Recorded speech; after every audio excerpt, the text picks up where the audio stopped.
Welcome, incredible agents from across the country. Today is Thursday, 2019, and this is Mastermind call number 209. I think my partner Tim's running a little bit late today. I'll just start off by saying we had a great role play call yesterday. Well over 100 of you showed up for the role play call, and I personally thought it was probably our best as far as variety of subjects, great participation, and some really realistic role plays. So you guys did a really good job on that call. If any of you missed it, I know Chad will tell you they're all recorded. You can, if you're a subscriber, you can find it in our subscriber resources area. If you aren't, you can find it in our Facebook group, All the Leads Mastermind. And if you are on these calls and you're not a member of that group, just request to join. It is a closed group, All the Leads Mastermind. Chad, I know your cold sounds a little better today, but anything you want to share with the group? I feel like I'm a guest. I've been missing for 2 weeks. No, you covered. I mean, the mastermind call, or excuse me, the role play call. I was going to point people to that. You did a good job. So let's roll to the callers. You got it, Tom. If you're there and you want to chime in, go right ahead. But I think we're having a issue with Tom getting in. So, yeah, we have. I have to say, guys, thank you. It's a record. We've got 7 or 8 people in the queue already, and I hardly even had to beg. I only asked a couple times. So, first up is a lady who was on our role play call yesterday. Paula, you're up first. Paula the Stalker. Can you guys talk a little bit more about the digital campaign with Facebook? I went to your website and I didn't see anything, so I just wanted to learn more about that. I don't know if this is the form to do that, but if you could direct me or send me some information, that would be great. Thank you. That was my question. Okay, absolutely. And before we do that, why don't you, Paula, there's probably a lot of people that were on yesterday's call, so you don't have to recap the whole story. But you just had a really nice win. Just give us a real short version of the win you shared yesterday, if you would. Oh, sure. On my very first day of prospecting, I got an appointment that turned into a listing.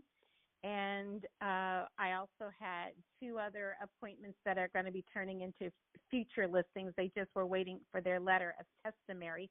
And one day I'm going to learn how to properly enunciate that word. So they were waiting for that, so they, it would have been futile for them to have signed the listing agreement. But I'm just over the moon, excited about being able to be of service. The people are so nice. This is my 4th year of being an agent, and I've always worked on FSBOs and expireds, and now just doing my prospecting, as I call it, warm calling, it's just really been great, and I can't wait to see what the future holds.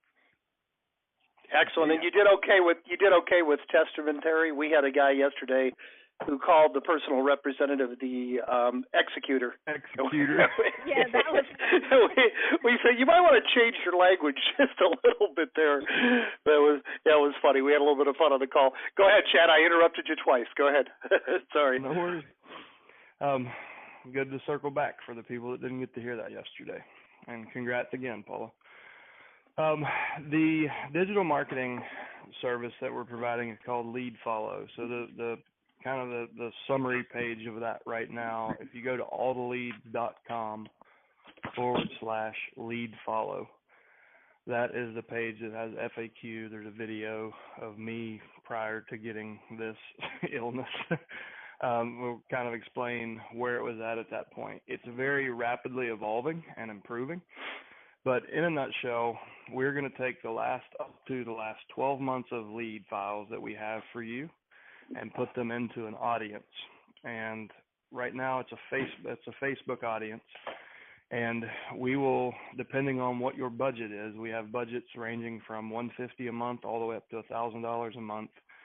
Depending on what your budget is, will determine how many different ad types we run.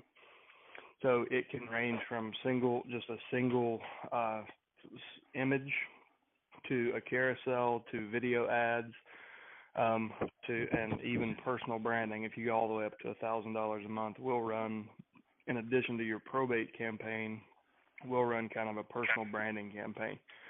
What we're doing is we're taking a highly targeted list, creating a Facebook audience. We're finding about 86% of those people on Facebook, the personal representatives, and following them around thousands of websites. So whether they're on Facebook, Instagram, or any other network site, we're right now at probably hundreds of sites. In the next 48 hours, we'll also be on the Google platform and thousands more websites. That's brand new news that we just decided on yesterday. So we're going to be, we'll be in their phone, their tablet, their computer, everywhere they go. Something else that probably even my partners don't even know about. We're taking this a step further. So this is something that I'm not aware of any other any digital marketing firm doing. When somebody lands on your conversational landing page, even if they don't fill out the form, we're going to send you an email and a text message with their name and address, and then you'll be able to go back in and verify which of the people were on your page but didn't fill out the form. So even if they don't convert, we're still going to tell you who was on your page within 5 minutes of them visiting. And that's not a perfect science. It's something that we can do 30 to 50% of the time. But that's just an extra service, just an extra layer of value that we've added in at no additional cost. It's all part of the campaign cost that you see there. And not all that's on the sales page yet, because like I said, it's rapidly evolving. As we learn and find better ways to do things, we're just adding that stuff in. So a lot of the people that have campaigns running probably weren't even aware of that. But that's it in a nutshell. So we're running, hundreds of variations of ads with videos, images, GIFs, lots of testing different subject lines. And we're running it basically anywhere that anyone could be browsing, could be on a mobile or desktop device. We will be there. And we're seeing branding impressions, like daily impressions, as high as 13 times per day.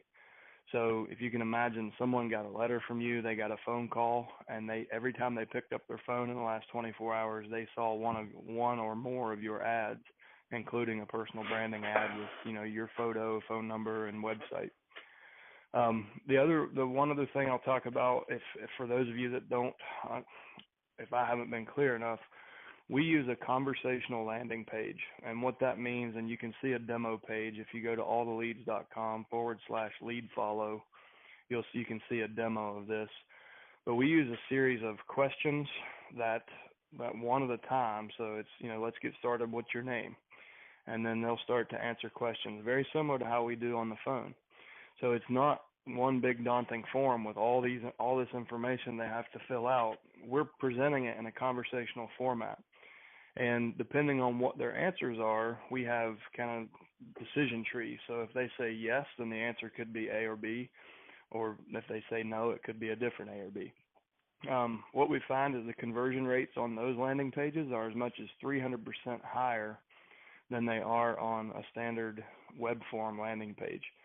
So we're getting, they're interacting with us. Even if they don't go all the way through, we'll still get some information. And and 30 to 50% of the time, we'll be able to tell you who that was actually on your page, even if they don't complete. And then the campaigns will run you buy them in increments of 30 days. So if you say, hey, I want to market to my last 12 months of leads for the next 12 months, you can certainly do that. Or you can come in and say, I want to market, for the last 12 months for the next 30 days. And just like when you set up your mailing campaign or an ISA campaign, you can choose your sequence. You can choose how far back you want to market and how long you would like to market to them. And we manage everything else. So right now we're not charging a setup fee. Normally that's, there's a couple $100 or more setup fee with most firms. We're waiving the setup fee. Instead of marketing to 1 month of leads, we're going all the way back to 12 months. And then we're also going to be telling you what the person's name and physical address was that visited your conversational landing page. Those are kind of the bonuses to, encourage people to be early adopters and get in on this. So did that answer your question? Yes, it does. I guess with me being, only having like 3 months of data because I got my first list in December, but then I went and I bought, the older November and October leads. So I was just trying to figure out what would be appropriate, for me, whether it's the 150 or the 300. I just wasn't kind of clear on that. Yeah. So, I mean, the 300 it's just going to give you more exposure. So okay. The other thing that you might consider is we can sell you older data at a discount. So we have what we call historical data. So if you wanted to go back 6 months or 12 months, as long as we've had a researcher in that county for that time frame, then we can sell. You can purchase that data, and we can add that to your audience. So that's something else to consider if you really want to get the most out of this. And we find that these lists are good for at least 24 months. Based on my personal experience and our call center experience, we've easily pulled listings as far back as 2 years to lists that have never been touched by our clients. So I feel like going back 12 months buying the data is certainly a good investment, and the digital marketing is going to be a cheaper way to reach those, rather than banging the phones, getting 90% no, we've already dealt with it. You can just use digital marketing to market to those and kind of in the background, and then we'll find the ones that are ready to raise their hand and the ones that need help. So you could also consider, rather than spending more money on a digital campaign, you could consider spending that money on to have a bigger audience. And you may, and I don't know what the highest ROI is going to be, if it's better to send more ads to current leads or ads to more leads. You just have to consider that and make a decision. Okay. Well, thank you so much, Chad. Thank you, Paula, and that's a great story. Thank you for your win of the week. I appreciate it. We have got a bunch of people in the queue today, so let's get to the next one. Is phone number ending in 0652. You're up next. Well, I'm just listening. I don't have a question. I'm sorry. Oh, no, that's all right. Nice talking to you. Next up is phone number ending in 8549. You're up next. Hi, my name is Betsy Rewald, and I'm from Minnesota. And I am just in my second month of doing this. And I was just curious, I'm sure this question's been asked a million times, but what do we do when most of the phone numbers are on do not call lists? Are people just not calling those, or what is the protocol for that? So it's really up to you to decide. We've had attorneys, we've had legal opinions on this, and the legal opinion is that this is being recorded on public record. These people are at least for a brief period of time, they're a public representative of an estate.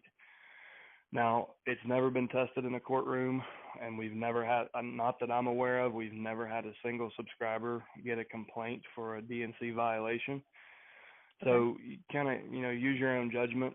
The reality is the people who get pinched for DNC violations are the ones that are repeat offenders.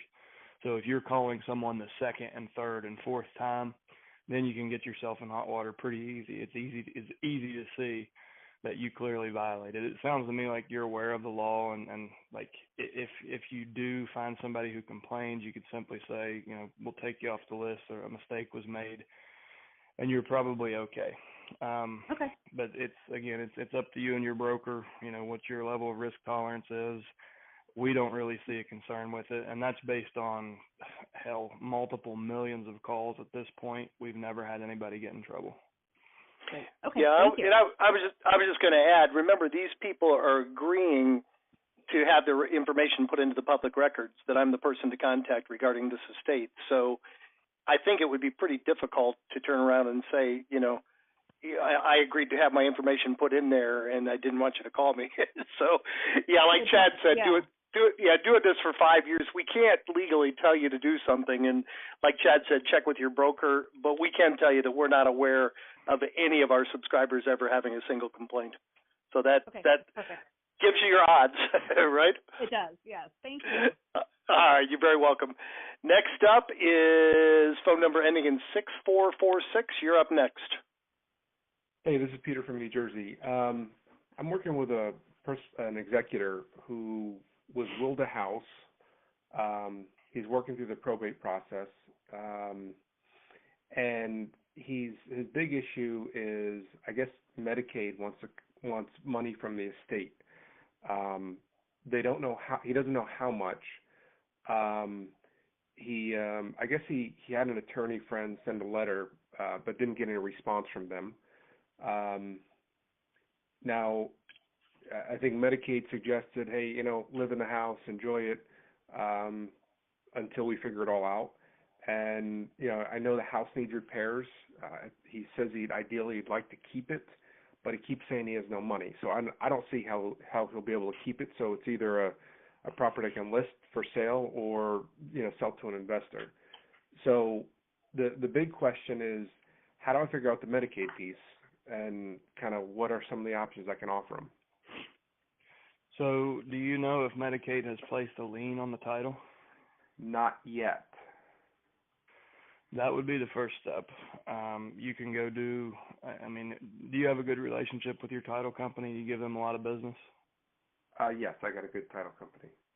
So I would ask them to run a preliminary for me and see what comes back on as far as liens against the title. If Medicaid doesn't have a lien, that's their problem, not his. It usually, like, if somebody goes into long-term care, Medicaid, if you do have assets, before they start paying, they make you put the asset up for sale at tax assessed value for at least 12 months, and then you can start to lower the price. If they didn't do that, if they just started paying his bills without actually putting a lien on it, I've never seen that happen. I've only dealt with it when it happened the way it's supposed to. Medicaid's incredibly hard to communicate with. In my experience, if you can find a social worker in your area, they usually have a direct line to a decision maker within Medicaid. And I've even been able to appeal valuations and get assessments dropped and have Medicaid agree to it to get these homes sold. So it may be it's going to be a bit more work, but I would try to befriend a social worker. That's somebody that should be on your team anyways, because when you come up, you're eventually going to uncover a situation where a surviving spouse needs to go into long-term care but doesn't have cash. All their equity, all their net worth is in the house. Knowing that social worker will make that another arrow in your quiver. You'll just have a better service to offer. So I would recommend getting with a social worker that does this, every day and understands it, and have them help you navigate, and also help you get a direct line to Medicaid to sort it out and see what actually needs to be done.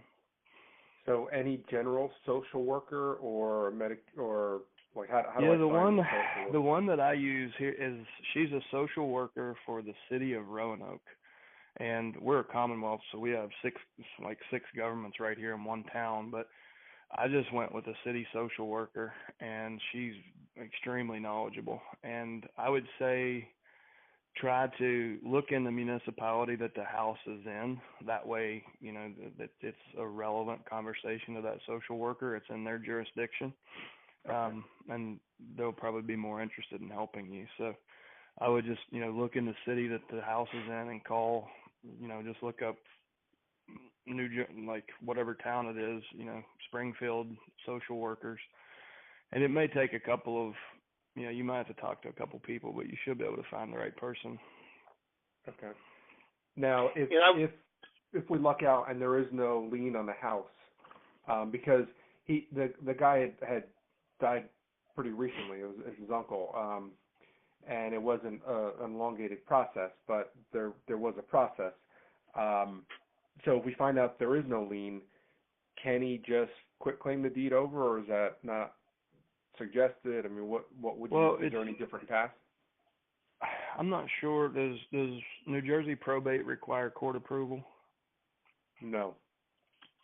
So if there's no lien, then you can go ahead and sell the house. The proceeds have to go back into the estate's bank account, and then they can settle up with Medicaid as part of when they settle liabilities with general debtors. So that's how, and honestly, Medicaid should allow it to happen that way anyways. When homes are in disrepair and they have to be overpriced, they just sit and get worse and worse and become worth less and less. Right. So it's in everybody's best interest to do it that way. Go ahead, get it on the market, get it sold, get the money in the bank account, and then settle up the debt. So if that's the case, that's the best case scenario for everybody. Cool. Thank you, Chad. Appreciate it. Yeah. All right. Great question. That's one that's never come up before. Next up is phone number ending in 1472. You're up next. Hello, you hear me? We can hear you. Yes, sir. Okay, this is my first time on the call, so I was just trying to learn more of the probate and system that you have. That's all. Okay. Oh, no, well, nice talking. You apparently don't know the rookie caller rule. You just volunteered for role play, sir. Oh, Lord. Hey.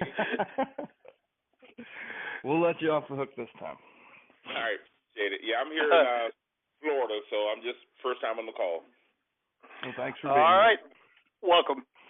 Next up is phone number ending in 2264. You're up next.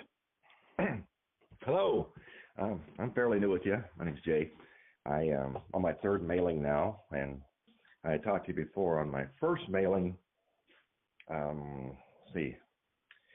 was the one person who we never apparently didn't get in touch with because he came back the material that I sent him on top of what your letters and ISA call. They came back with a bad address, and then on your second ISA call, he didn't answer like most of them, but he did give me a call back, and we met, and I did get the house listed yesterday, and I did find out why it came back, because he lives in a mobile home park and it didn't have the space number on it, and that's why the mailing came back. And he anyway, it's a listing for $330, a pretty nice house. I'm sure we'll sell it pretty quickly.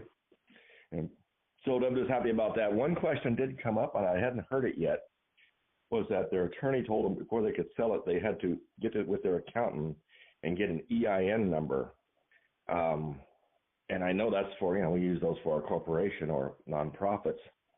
Was that normal to have an EIN for an estate sale? Is title held in a corporation, in an entity? Well, no title. It's just a person. Just his mother passed away, and the attorney told them that before they could sell it, they had to go to an accountant and get an EIN. And I didn't know what to say. I said, well, I guess you would go get one. I said, I don't see it shouldn't hold them up from signing. I got them to take the listing at the time. I don't understand. I don't understand how. I mean, a deceased individual, I don't see how an EIN would apply to that. I mean, you have to have an entity to have an EIN. Well, apparently it was saying the estate itself, and that's the only thing they have is the house. The estate doesn't have anything else, and that's why I wondered. But they said the estate had it so they wouldn't have to pay tax on the sale. Hey, Jay, was the mother that passed away, did she possibly have a corporation that showed up in her name? No, they didn't have it. They hadn't prepared or anything. They're just plain old country folks. Okay. Huh.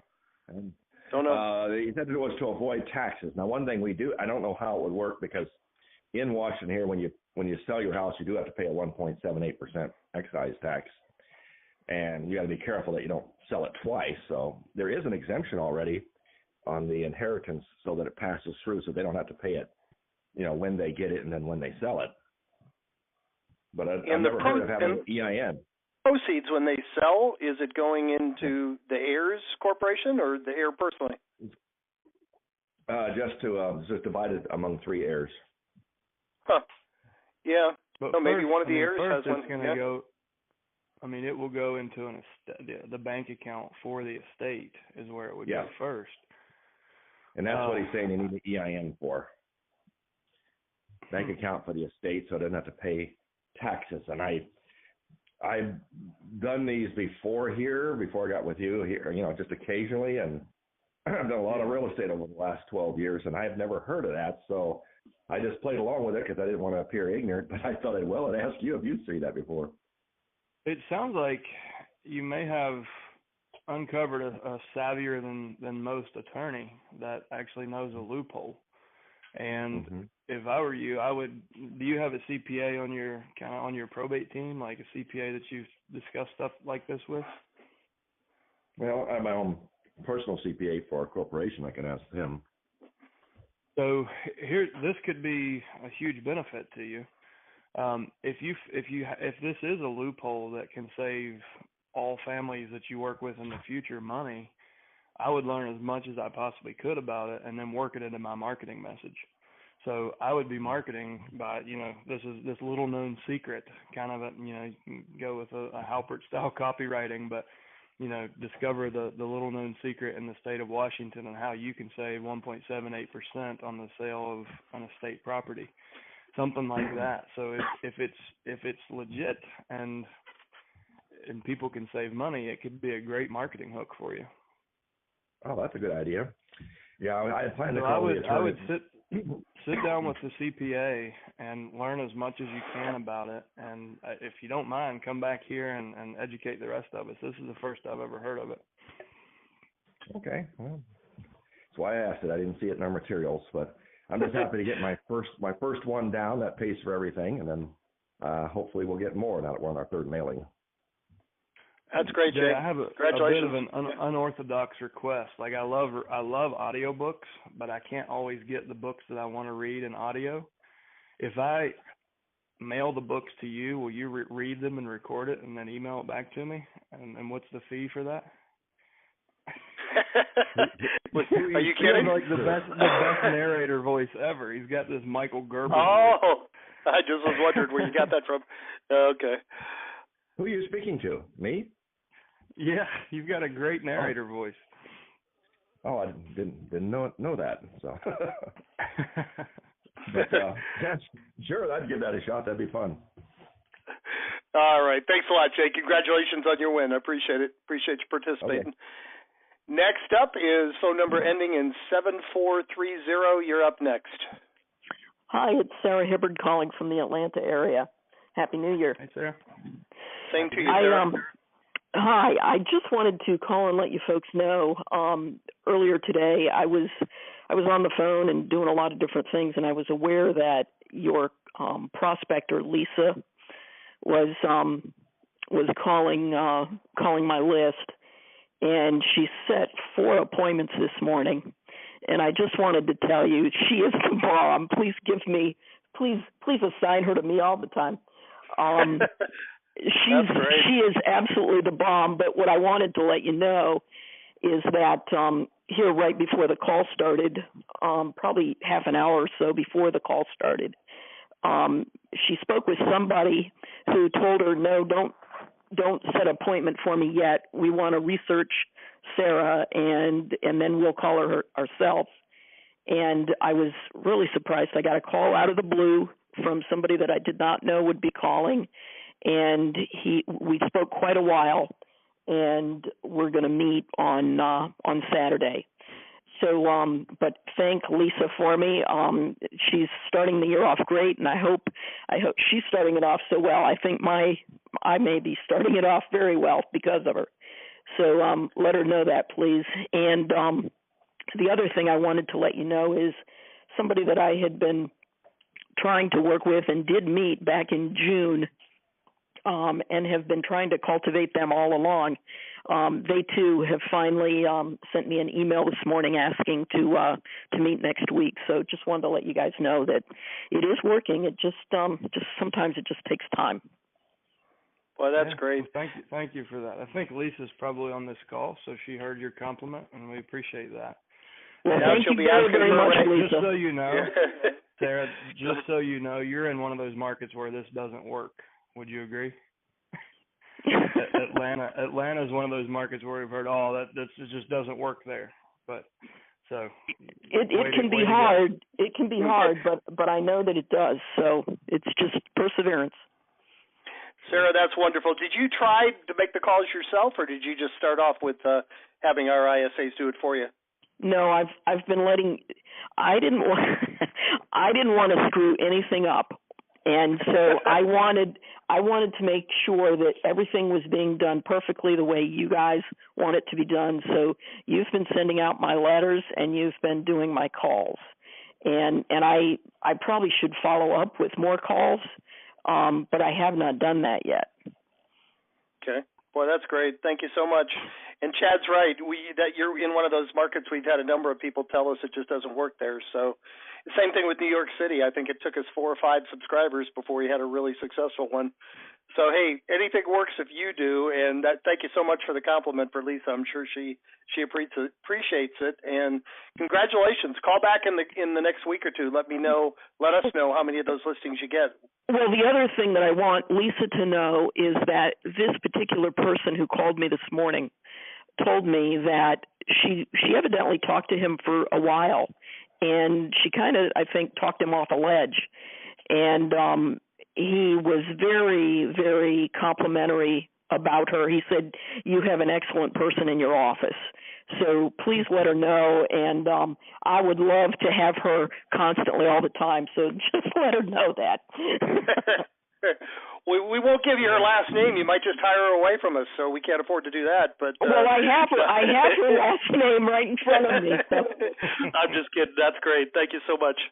That's awesome. So, great story. Sarah, before you go, the one from back in the summertime that researched you, do you have a probate website, or where did they research you? And how much did they know about your offer when they called back?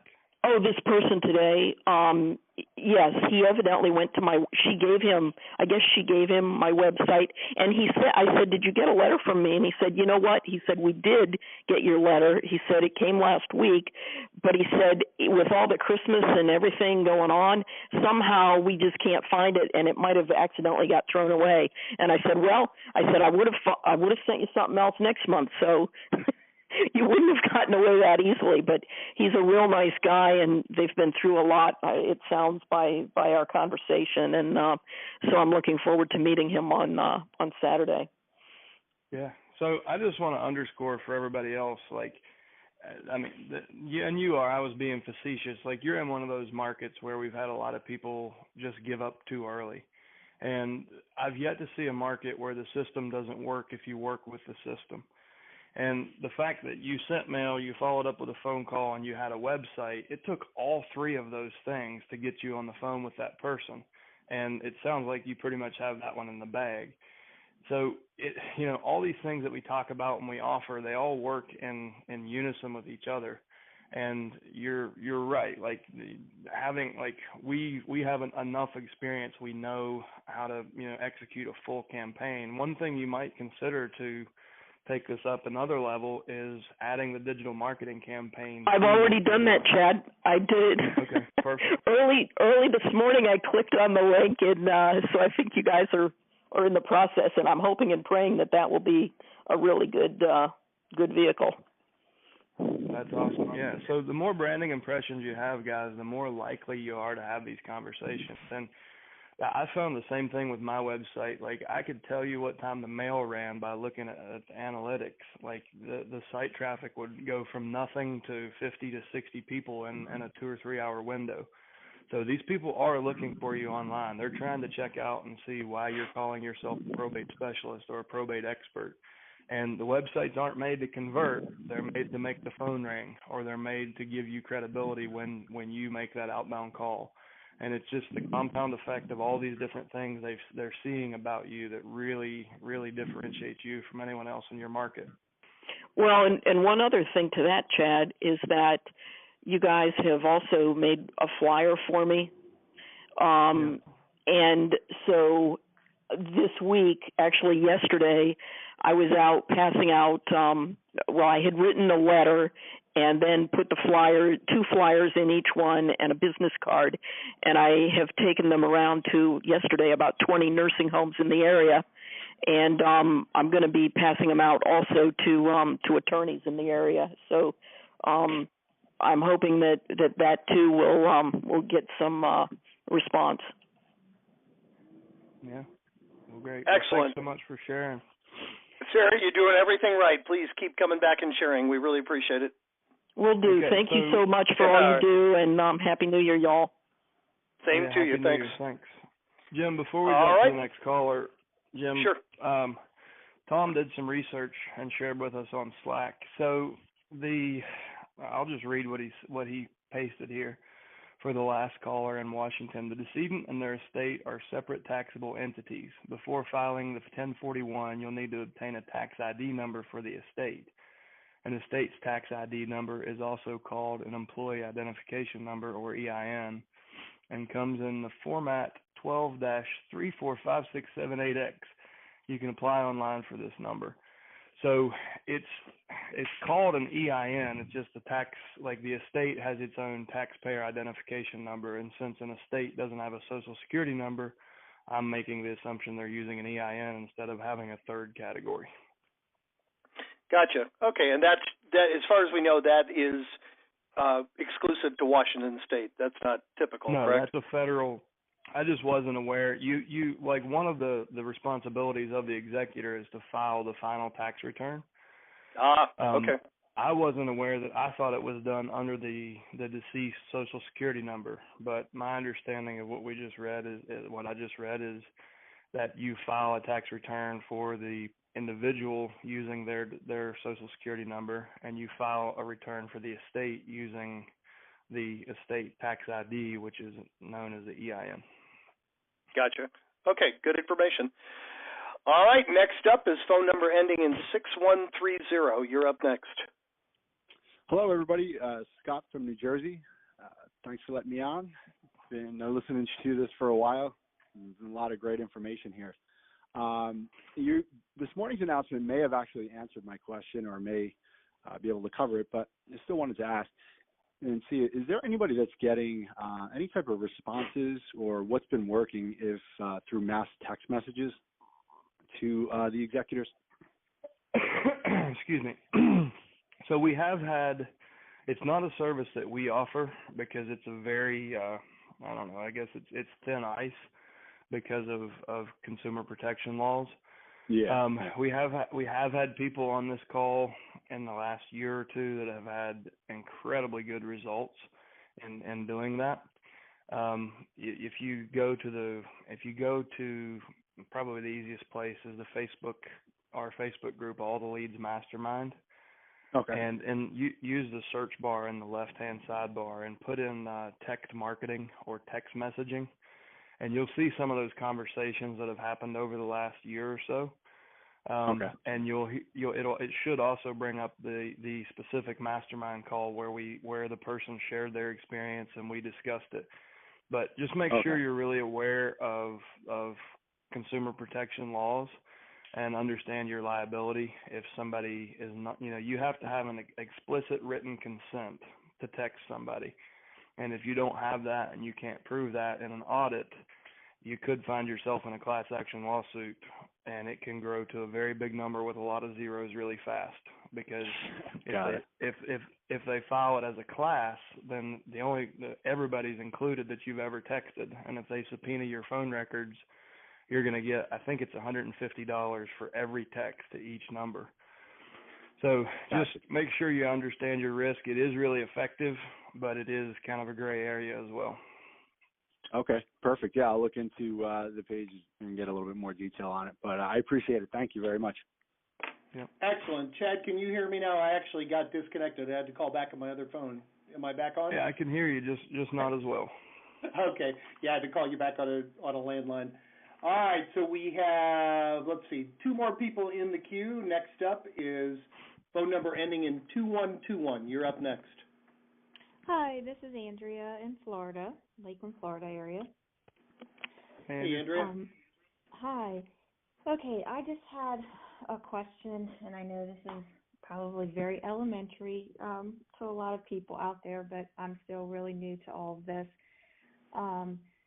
Last week, I know Chad was not on the line for this call, and I thought about afterwards what was said, and I know that you talked to at least a couple of Florida people on the calls last week, and you had said something that seemed to contradict everything else I learned. So then I was like, okay, I need to get clarification on that.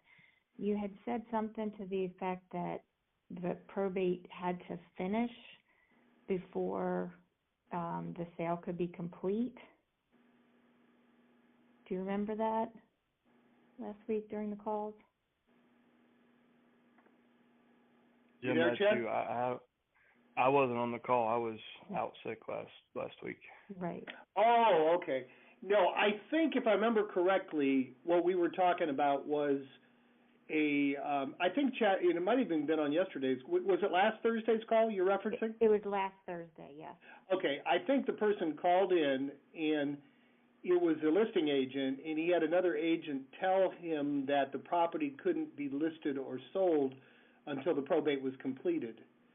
And what we had, I believe that's what you're referencing, what we had said was the executor, once they get their letters of testamentary, once they're appointed as the executor, they're in control of the estate. They can sign the listing, they can sign a contract. In most cases, you don't close until the probate has been completed, but there are ways to post a bond and go to court and close early. So I think that's the conversation you're referencing. You do need to either have the probate closed or you need to have the court approval, but typically that doesn't come up too much because, generally it'll take the realtor a month to market the property, maybe a month to sell it, and another month to close. So typically going to court and spending the time and money is usually not worth it. Usually the buyer will wait a month or two to close. But if there is some urgency, you can shortcut the process by posting a bond and getting court approval. And that's true in a lot of states.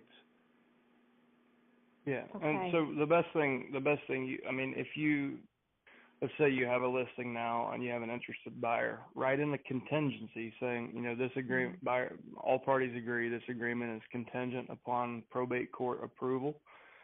Then you can take that contract to the probate attorney, ask for it to be presented in court, and like what Jim's talking about is a fidelity bond. So either the will needs to waive a fidelity bond, or one needs to be purchased, especially if there was no will. So they can purchase a fidelity bond. The court can approve the ratified agreement. They can go ahead and close the transaction, and then the disbursement comes from the title company to the estate. And then it'll be held, the final accounting will take care of the disbursement to the family. So you can expedite the process. Most attorneys won't tell you that. Most real estate professionals aren't aware of that. But you can fast track the process if you have, a ratified agreement, and you basically close the chain of title using your probate documents and get the court approval and close it. And in Florida, it's much simpler than in some states. Like in California, you can do this, but it has to go through what's known as an overbid process, so it gets a little more complicated. But Florida is pretty simple. You do have to have court approval, but if you have a fair offer on a piece of property, and you have a ready, willing, and able buyer and a seller that agree, it's not in anyone's best interest not to approve the sale. That process is pretty much in place just to make sure that the personal representative isn't, abusing the estate. Okay. So I know that once they have the letters of testamentary that they could, that it can be listed and all that, but once you have an executed contract, then I thought that's when it goes to the court for the probate court approval, but I would have to give it to the attorney to take and do that? Well, unless you want, that's what I would recommend. Okay. And then at that point, I thought at that point then once they approved it, which you said, normally probate court meets about once a week, so that's not a long process. I thought at that point you could close, but now am I understanding you to say that not No, you're understanding correctly. Your understanding is correct. That is correct. Okay, so but what threw me was I didn't think probate had to be completely finished for the probate court to ratify an executed contract. It doesn't. So you can go ahead and close the real estate. The money from that will be transferred into the estate's bank account. And then they can do the final accounting, file the taxes, pay the administration fees, and then they'll disperse to the heirs. Okay, so in most cases, then probate doesn't have to be completed in order to close the sale in Florida. Right. That is right. Okay. All right. that was just my question because it seemed like the things that were being said last week on the call were saying the opposite, that you had to wait for probate to finish. No, I think the gentleman that called in was saying a realtor told him that, and we were telling him, that the realtor was misinformed, if I remember correctly. But okay. Yeah, you got it right from the coach's mouth. And I live in Florida. I've done that with many of the probates that I've worked. So you had it correct the first time. You understand it. Okay, great. Because I have a meeting with an attorney, and I don't want to look like a total idiot. So. Well, don't ever be afraid though to boost the attorney's ego a little bit and ask him questions because he's the attorney, you're the realtor. You're not supposed to know the ins and outs of this. Don't try to, you know what I mean? Don't ever be afraid to ask an attorney questions or for clarification. But no, you won't look like an idiot going in assuming that. That's a mindset adjustment that most agents have to make. Like, you will never be as knowledgeable in probate as a probate attorney. Oh, but right. that attorney is never going to be as good at service and offering all the other things that you can. You are. So don't ever feel like you're subordinate or behind the eight ball or less important in a transaction just because you don't understand the legal aspects. The legal aspect of probate represents about 25%. You're really good at 75%.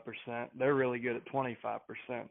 And they will realize, you'll see that when you get to know these attorneys and they realize what you're offering, the shoe's going to be on the other foot. Like, they're going to be the ones asking you questions.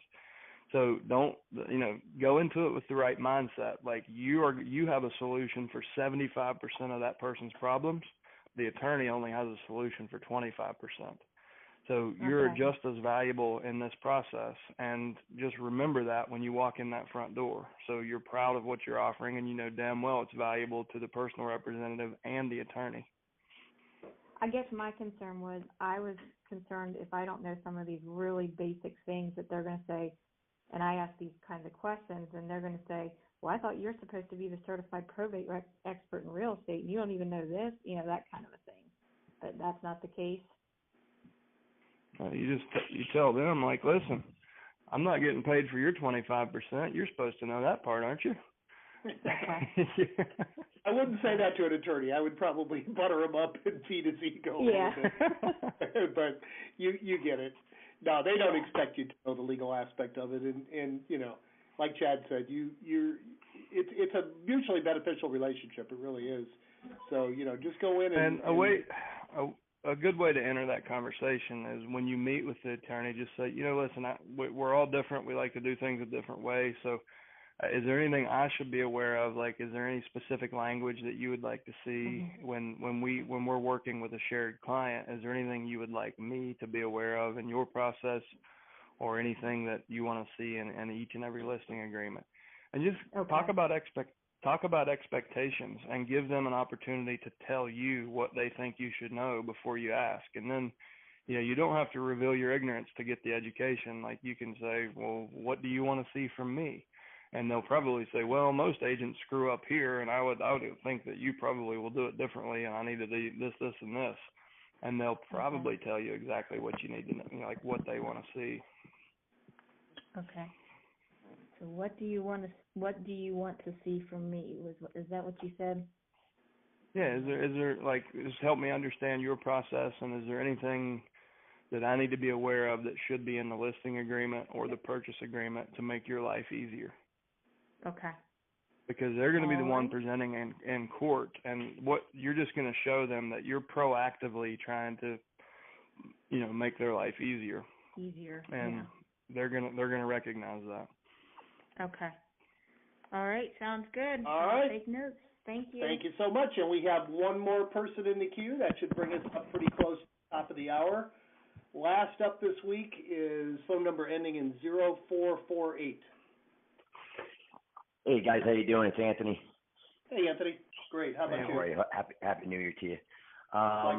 So I finally had some success on the phone. I was waiting until after the holidays. I spoke to you guys once before. I was the one that got the lightning strike in twice in one day.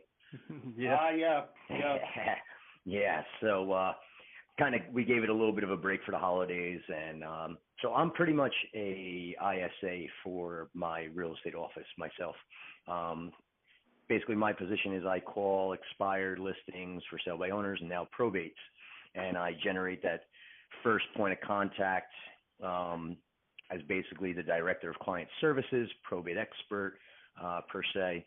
And from there, I gather the information and I try to set the listing appointment, and then the agent then goes out, and then collectively we work together from thereafter.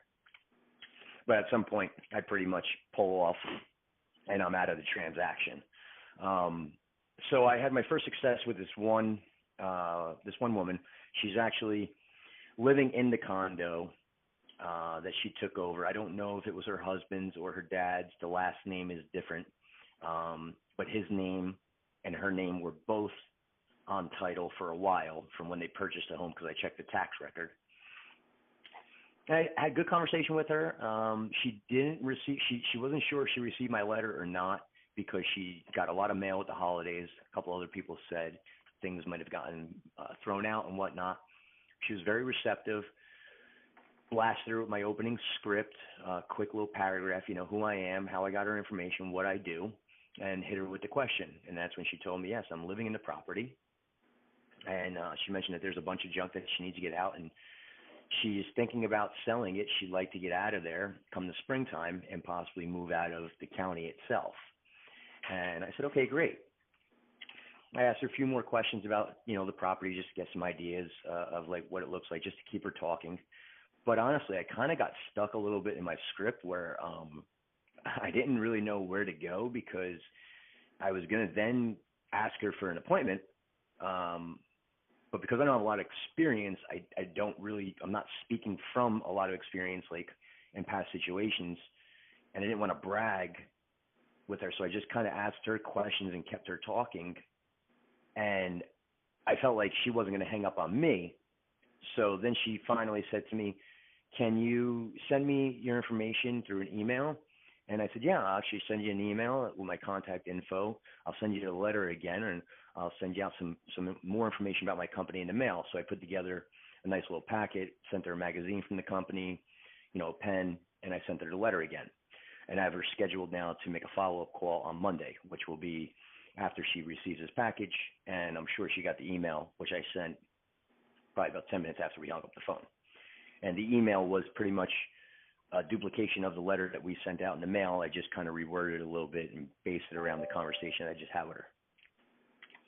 So my question is, did I miss anything there? You did, but I commend you for blaming yourself, not the prospect. 99% of agents will say the prospect this, the prospect that, and you just basically said I ran out of skill and I knew it, right? And that's the sign of a great salesperson. So where my mind went when you were talking about that is, what's the value of the property? Just ballpark. Probably like around 250 to low threes. And that's affordable inventory in your market, right? Yeah, it's a condo in a high rise. That's why. Right. So what's the biggest problem in the United States right now in real estate? Affordable inventory and rising interest rates are sidelining buyers, right? People can't find stuff that they can afford. Probate represents the biggest opportunity in the country right now for that type of inventory. So you've got something that, you get it cleaned out, you get it in great showing condition. You're probably going to have a quick sale when everyone else is sitting on the market right now, and price reductions are spiking, and inventory spiking. Price reductions are becoming more common. So where I'm going with this, I would have painted that picture for her in layman's terms. Well, what you might not understand, Miss Prospect, is the market's shifting right now. So if I could show you a way that you could sell for more money right now than you could in the spring, would you want to take a look at that? And how's Friday at 3 look? And use that economic pressure to get your agent in front of her right now versus in March or April, because chances are the market will have shifted even more if the Fed raises rates again. And if the trend continues in the direction it's going, she's going to sell for less money in 3 months than she will today. and she'll be paying 3 months expenses on top of that. So I would bring that pain to the top in layman's terms and show her why she should meet with you today. She can still sell it, list it in March or April, but why not meet today and know your options? And I'll guarantee you would close that appointment. I did a little bit of that with her. I did ask, I mentioned to her, I could get out there as soon as next week, but I didn't really feel confident when I was saying it. I was going off the outbound probate script, the one that has the highlights in there and whatnot. And I got to like the middle of it where I said, that's great. I asked her, I said, I forgot to ask, ma'am. I said, is there anybody else that might be in the estate that I need to know about? I said, or is it just yourself that is in sole ownership of the property? And she said, no, it's just me. I said, that's great. I said, because we have worked for other families that, might have had some issues in the past. And I said, this makes it a lot easier transaction for yourself. And then from there, I said, I could get out there as soon as next week to go through some different techniques that I have. And she said, well, before you do that, could you send me some more info? And when she asked for that, I felt like that I didn't create the perfect picture, because if I would have, she wouldn't ask for more info through an email or to research me. Right. That's a default, that I don't trust you enough. We don't have good enough rapport. You haven't earned an appointment with me. That's what she's really saying to you. Exactly. So a couple of things. So you said that she's got a lot of stuff in there that she needs to get rid of. That's one point that you should have discussed with her. The other point is, where's she moving to? Does she have suitable housing? Is it a rental? Is she purchasing? And those are both points where you can step in with huge value. You can say, you know what, listen, we actually have an estate sale company that can make sure we get the most amount of money out of the personal property. We have cleaning crews that can come in behind them, make sure you don't have to do anything. And we even have senior moving companies that can make sure we get your stuff properly stored until we find you suitable housing. And by the way, for suitable housing, we have relationships with retirement facilities around. We're obviously in real estate. We help people buy homes on a daily basis. So there was a whole lot of talking points that you could have used there to kind of build rapport and show her, wow, this is somebody I want to meet right now. He's talking about options I haven't even thought about yet, right? Okay. And Anthony, I was going to ask you, do you typically go on the appointment, or does your agent go? The agents go. I don't. I haven't done this. We haven't set an appointment yet for probate but for what I've been doing prior for the expired and FSBOs. I have yet to go out on an appointment. I just built such a good enough relationship that at that point they almost don't really care who shows up. But they get a little disappointed when I'm not there. They always tell my manager, my broker goes, and they always say, if it wasn't for Anthony, you'd never be in this house. I got you. Chad, I just had a thought, and you tell me if you would do this, Chad. It sounds like he's so close. Would he want to go to his broker and say, hey, I got so close on this one, and have the broker reach out, or do you think he's got more of a rapport and has a better chance with the client at this point? No, I have a feeling Anthony's pretty damn good on the phone. He just ran out of good questions. Okay. And I bet it doesn't happen very many more times, does it, Anthony? No, I got a cork board here with scripts all over the wall. It's pretty crazy. So I just got to add to it for the probate right now. Yeah, you're gonna get there quick, man. Like you didn't do anything wrong, and I commend you for stepping up like you did the last time too. You've already got the invitation to reconnect. So it's going to be easy to jump back in this conversation. What I would do you have the property address so you can do an evaluation? Yeah. Yes. So I would go ahead and do my homework and understand what the home would be worth in retail condition, like ARV.